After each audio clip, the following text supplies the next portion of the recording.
to bring us to that more sustainable world and a more uniformly prosperous human society.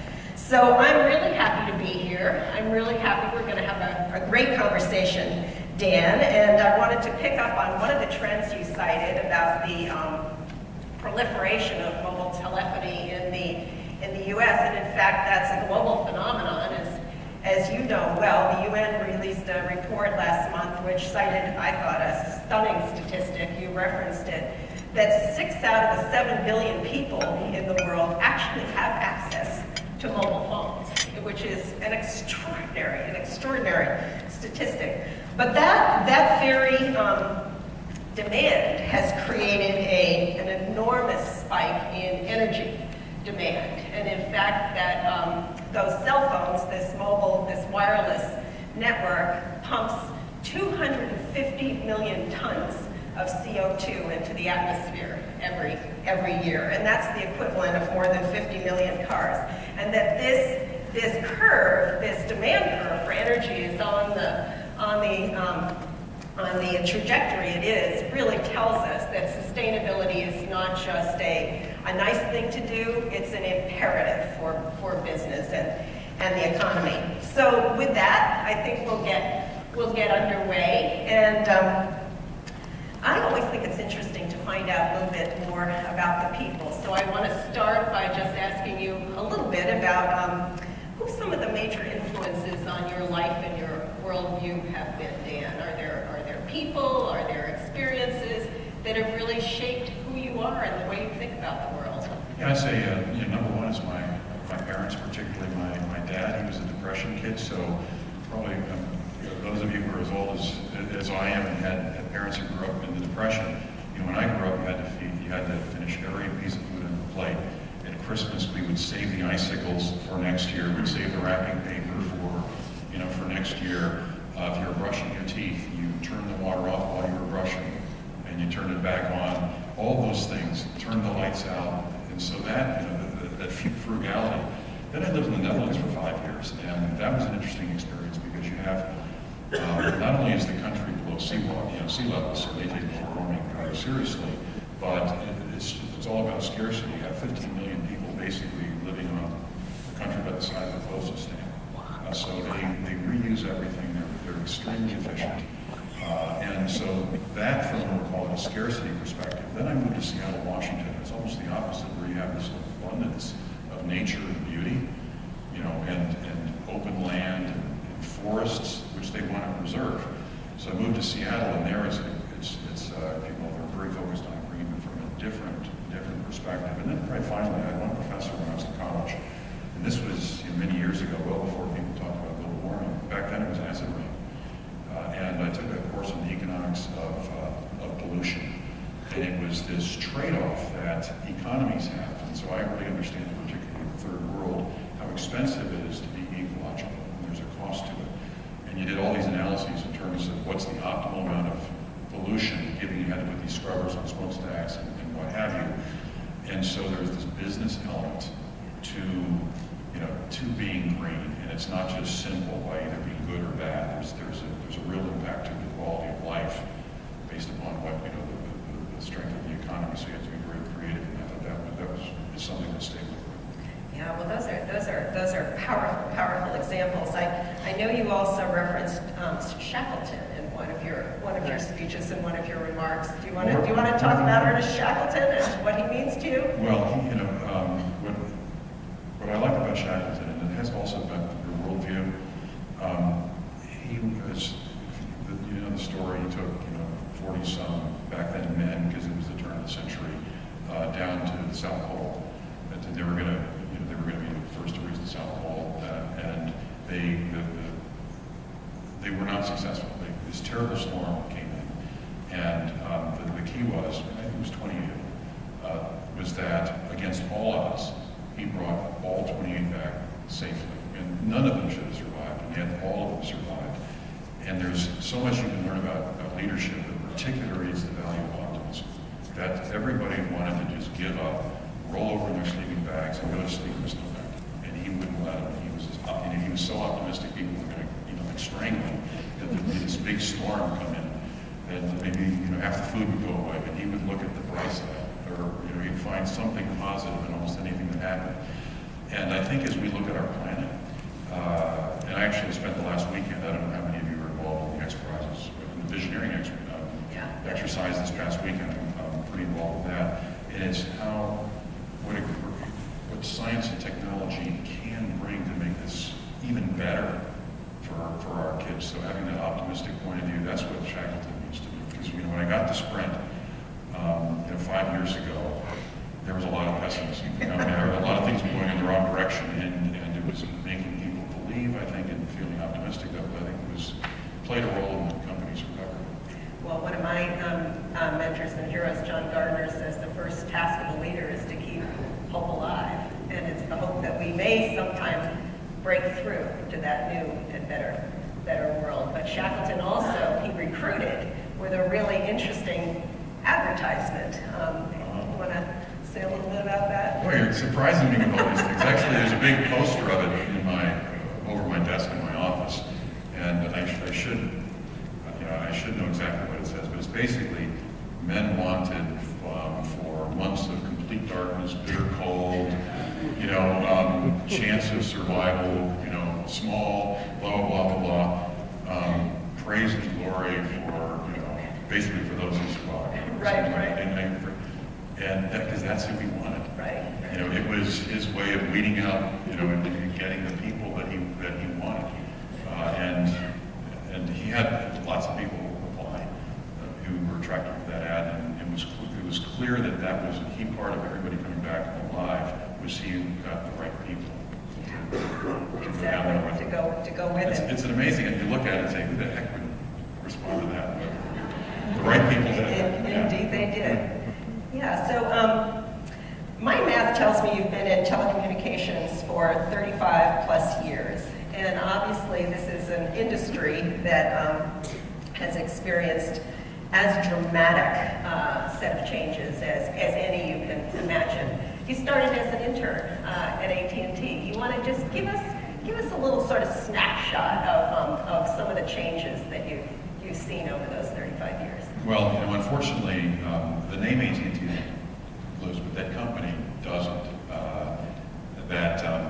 The company had split into many different parts years later, and in about 2004, 2005, a little part of AT&T that was remaining that had the name, a company called SBC bought and changed the name to AT&T. But what was so interesting about AT&T, and a lot of people ask me, why didn't you go there?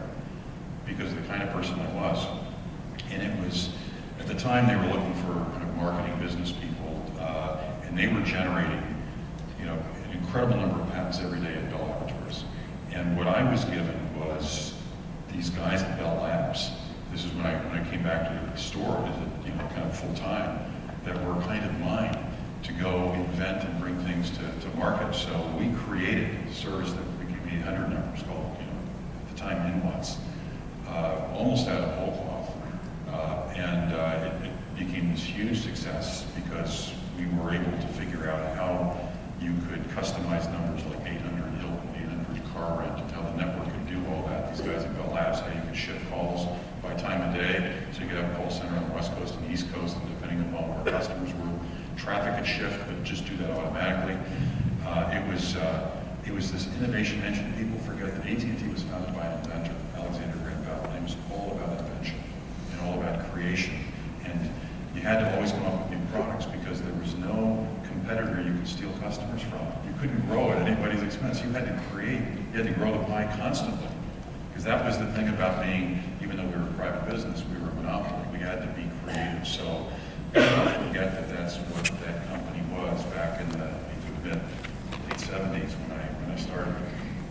Yeah, well, that's a really interesting insight around that innovation lab. And in fact, Bell Labs is still at the forefront. They're one of the, they brought together a consortium, I can't remember the exact name, but it's tackling head-on this energy intensity, this intensity of use by telecommunications, and is convinced that you can reduce that by a factor of 10,000 and put a stake in the ground around a 1,000% reduction over a 10-year period, which I think is a remarkable remarkable goal. But let's talk about some of your goals. You have a fascinating and challenging job as CEO of the third largest wireless carrier.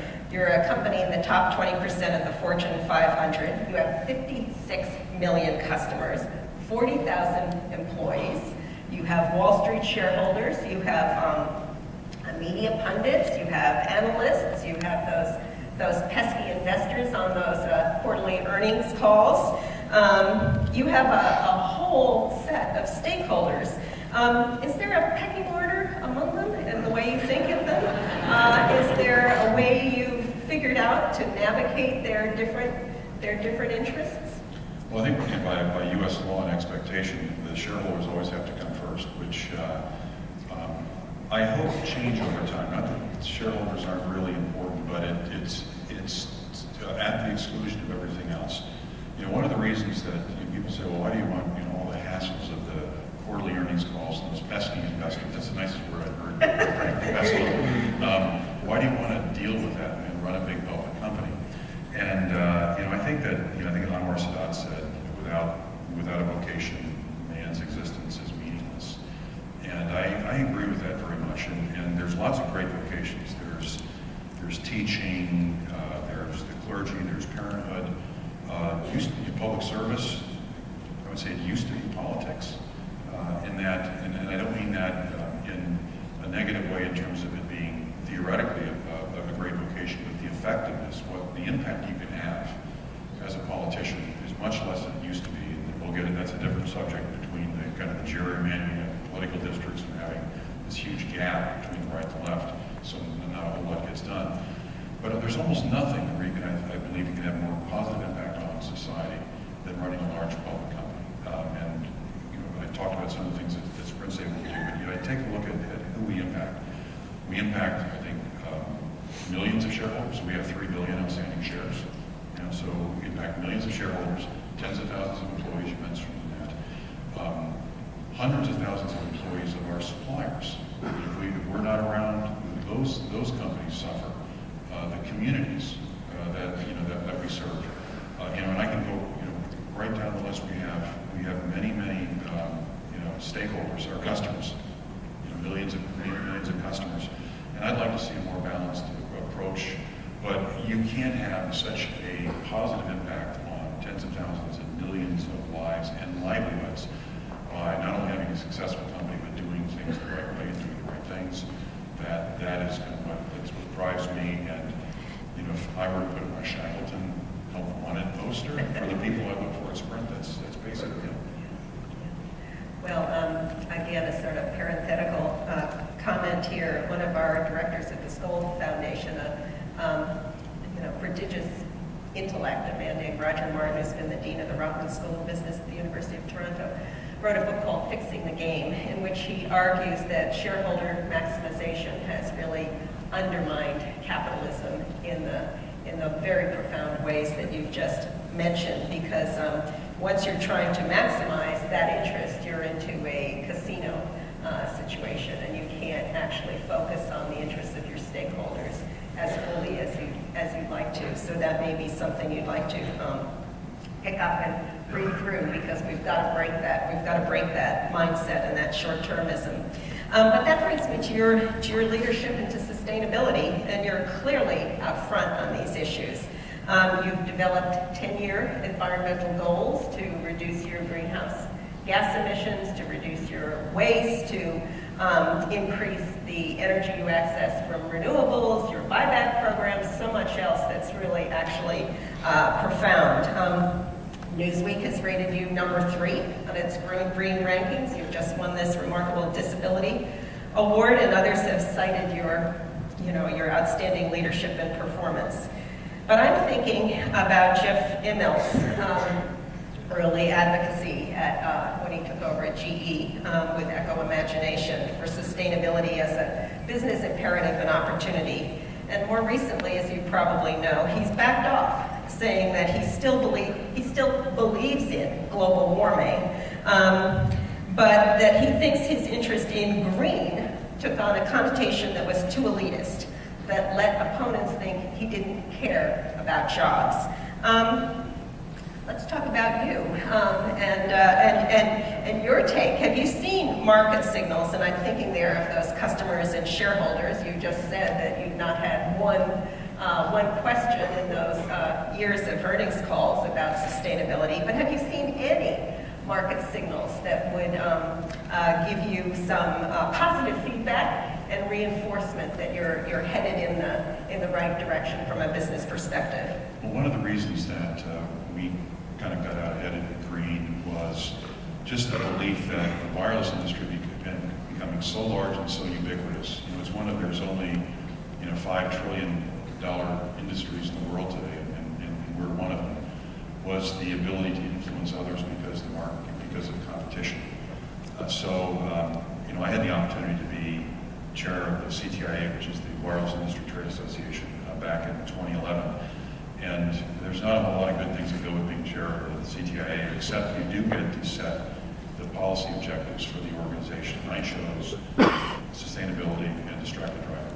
And we really focused on those two. We did it at every meeting, and the industry did a lot. And it was an opportunity to show your competitors what you were doing.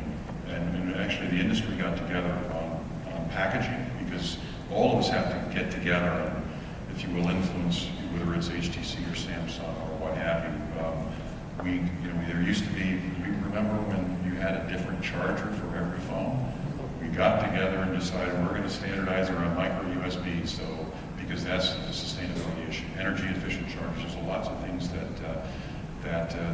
we did. So I see it more as a way of influencing the industry to move in that direction. We see, so for example, 2 years in a row, Newsweek, you mentioned it, comes out with its 25 greenest companies, and we're number 3 2 years in a row. We're the only telecom company on the list. It gets their attention, and they start doing things. So, recently, AT&T's announced some green initiatives. Verizon just did the past week. I think that's great. I really like it. You mentioned how much energy these networks use, and we've taken a different tack, actually. Solar fuel cells. A lot of people don't realize, last year, Sprint's granted an average of about 2.5 U.S. patents every business day. And a lot of those are in the area of green hydrogen fuel cells and lots of other things in terms of green. We're really trying to push that forward. So you're working with your competition and with your partners on putting some of these standards through. But are you seeing the returns from a business perspective? Are you seeing the premium and your own economics on your own returns? Well, I mentioned some of the savings we're seeing in paper costs and water usage and energy use and what have you. But basically, if you take a long-term view, it's a break-even. So it's not negative to our shareholders. And my argument is we're getting a break-even economic return. We're not going to do it if it loses money. But that long-term, there are benefits to the brand and to employee engagement.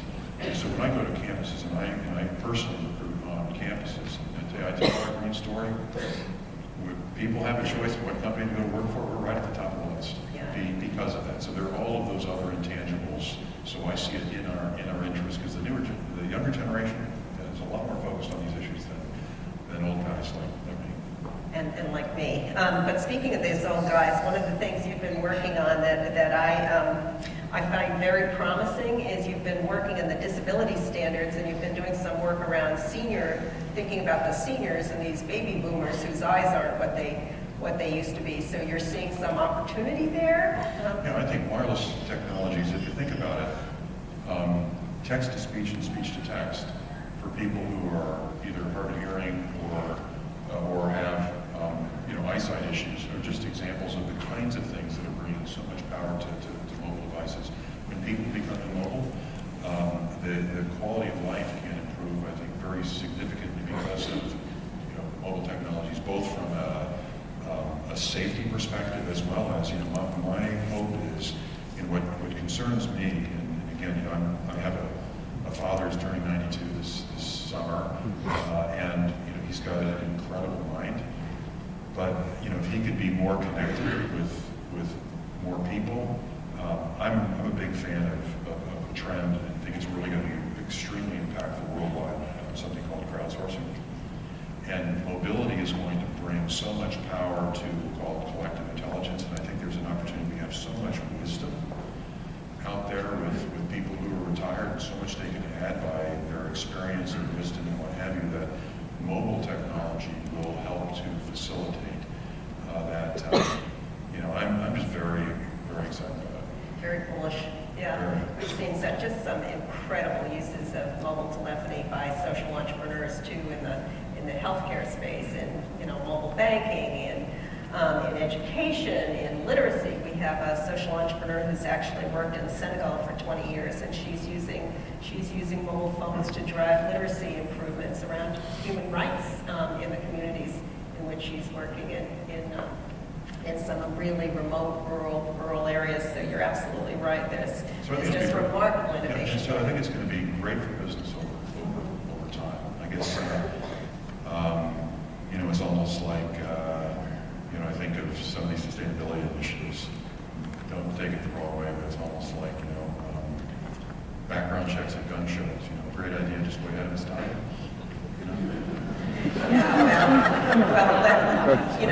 You mentioned the right and the left, and I found it was a really sort of profound moment two weeks ago on the day that Congress didn't do the right thing on gun control. Sorry, Mindy, I'm not supposed to be partisan here, but anyway, Congress didn't do the right thing on gun control. They actually did come together to give Muhammad Yunus the Congressional Gold Medal, and that was a great day. You probably know about Gumi Phone, which is a remarkable innovation and has brought livelihoods to millions of Bangladeshi women.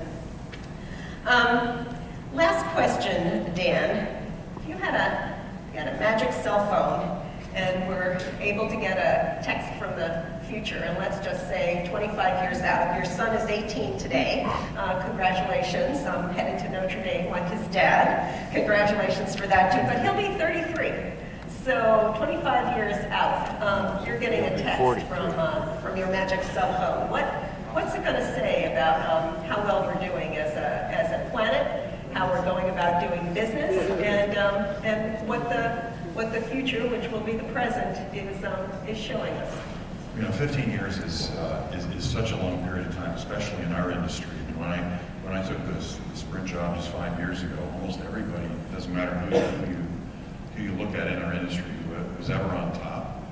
Back then, Nokia was larger than its next three competitors combined in cell phones. And by the way, they're still a great company. But you go right down the list. BlackBerry could do no wrong, etc. That's only like a 4 or 5 year period. So 15 years in our industry is extraordinary. First of all, I would hope it would not be a text message. That it would be video, maybe holographic, I would get a three-dimensional hologram. We would almost speak with each other as if we were in the same room together over a wireless connection. I think that's 15. I think we could do that in 15 years. That's a stunning vision. We wouldn't even have to sit here. We'd be hologram to hologram. Dan Hesse, for being the kind of leader that Peter Drucker had in mind when he said, managers do things right, but leaders do the right thing. Thank you for being here. Thank you for your outstanding